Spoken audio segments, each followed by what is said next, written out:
In common with many churches, organs in the Minster have been somewhat peripatetic over the years. The Minster used to have galleries on three sides. The only evidence of this now are some old photographs, and the holes in the stone floors of the aisles where the supporting columns were fixed. The first organ about which we know anything was placed in the now removed West Gallery in 1800.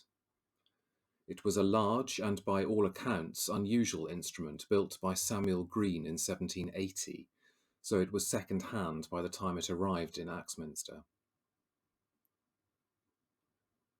This organ was removed to the south choir in 1870, no doubt having been altered and rebuilt according to the fashions of the day.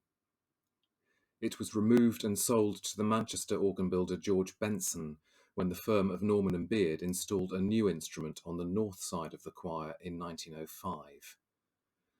This instrument remains the basis of what we have today.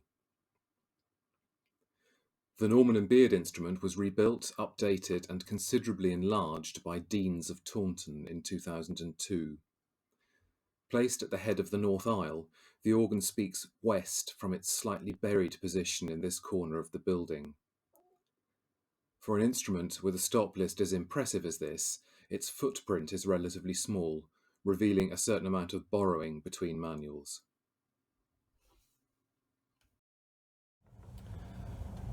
Seated here at the console, there's quite a lot on this instrument to choose from in terms of the variety of colour available.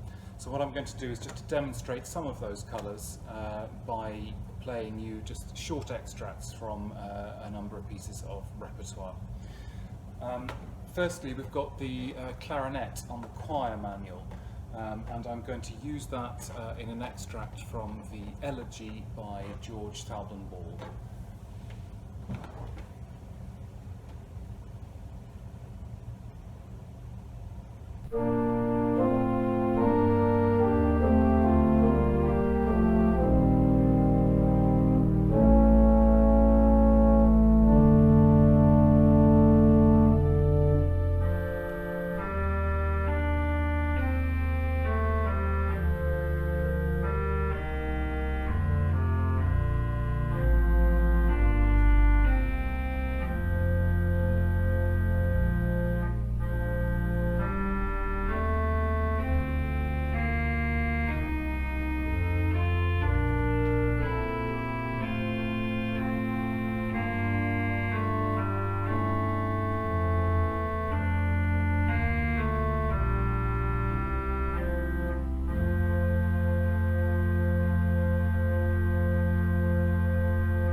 Secondly, one of my favourite stops on this instrument, which is the 4-foot flute on the grate, not perhaps commonly used as a solo stop, but played an octave down. To my mind, it's one of the nicest sounds on this instrument, and I'm going to use it in the sonatina from Cantata 106 by J.S. Bach, and this arrangement is by C.H. Trevor.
Bluebeard from 1905 is possibly not the sort of instrument one would immediately think of when playing French romantic music, but actually there are some sounds on this instrument that work quite well. And to demonstrate this, I'm going to play an extract from the Prelude, Fugue and Variation by César Franck. Instead of using the swell oboe, which is really a sort of chorus reed, I suppose, and too polite for this kind of music, I'm going to use the horn on the swell, which just has a little bit more bite and is perhaps slightly more reminiscent of the instruments that César Franck would have known.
There's quite a powerful principal chorus on the grate, which I think is probably designed to get the sound of the instrument out from its corner and into the main body of the church.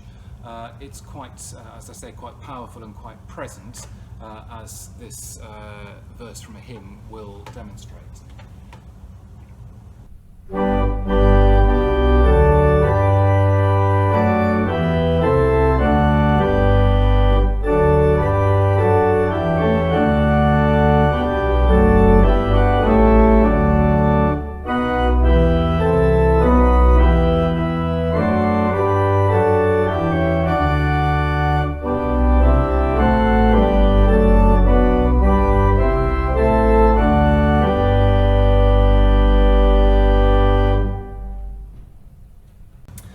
One can add the three-rank mixture on the grate to this, together with the 16-foot flue on the grate, which gives quite a convincing plenum for Baroque works such as those of J.S. Bach.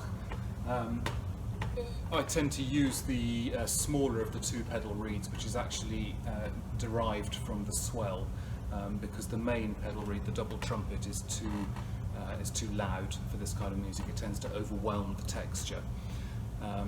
So here we are. Here's an extract from Christ ist erstanden from the Orgelbuchlein by J.S. Bach.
Finally, in this brief tour of the instrument, an example of what the tutti sounds like.